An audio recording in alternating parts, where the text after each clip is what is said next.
اللهم صل علی سیدنا محمد وعلی آل سیدنا محمد وبارک وسلم۔ اکابرین امت نے کچھ مخصوص اعمال ذکر فرمائے ہیں کہ جن کے کرنے سے بندہ ذوالحجہ کے مہینے میں اللہ رب العالمین کا قرب حاصل کر سکتا ہے، یعنی یہ ذوالحجہ کے خاص اعمال میں سے ہے۔ ان میں سے سب سے پہلا عمل یہ ہے کہ نبی کریم صلی اللہ تعالیٰ علیہ وسلم نے ارشاد فرمایا، جس بندے نے قربانی کرنی ہو تو اس کو چاہیے کہ وہ حاجیوں کی مشابہت اختیار کرے، وہ ناخن بھی نہ کاٹے اور جسم کے بال بھی نہ کاٹے۔ تو اس طرح کرنے سے کیا ہوتا ہے، پروردگار کو تو کچھ نہیں ملتا، بلکہ حاجیوں کی مشابہت اختیار کرنے سے میرے پروردگار کی رحمت متوجہ ہو جاتی ہے۔ جو رحمت ان پہ برستی ہے، میرا پروردگار وہ رحمت ان لوگوں پر بھی برساتا ہے۔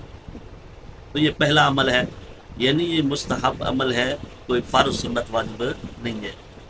اور دوسری چیز یہ ہے کہ عرفہ کے دن روزہ رکھنا، یعنی 9 ذوالحجہ کا روزہ رکھنا، یہ بھی بڑی فضیلت کی بات ہے۔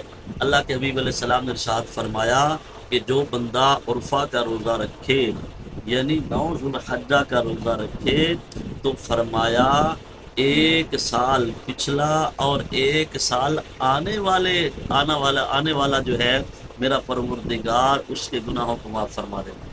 اتنی بڑی سعادت کی بات ہے کہ ایک روزہ رکھیں تو ایک سال گزشتہ اور ایک سال آنے والے کی میرا پروردگار گناہ معاف فرما دے۔ اور تیسری چیز ہے تکبیر تشریق۔ تکبیر تشریق کیا ہے؟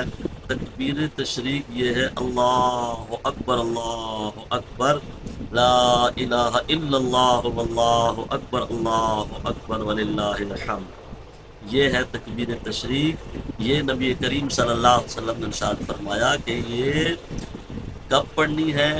یہ 9 ذوالحجہ کی فجر سے لے کر 13 ذوالحجہ کی عصر تک یہ تکبیر ہر نماز کے بعد ایک مرتبہ پڑھنا یہ واجب ہے، یہ ضروری ہے، مرد اور عورت دونوں کو لیے۔ ہاں، مرد ذرا اونچی آواز میں پڑھے اور عورت ذرا آہستہ آواز میں پڑھے۔ اسلام کی شان بھی یہی ہے، اسلام یہی چاہتا ہے کہ عورت کیونکہ چھپی ہوئی چیز ہے، پردے والی چیز ہے، تو اس لیے عورت کی آواز بھی پردہ ہے، تو اس لیے عورت ذرا پست آواز میں کہے اور مرد جو ہے وہ اونچی آواز میں تکبیر تشریق کہے۔ اور چوتھا عمل کیا ہے؟ چوتھا عمل ہے قربانی کرنا، اللہ کے نام پر جانور ذبح کرنا۔ اس کا وقت کیا ہے؟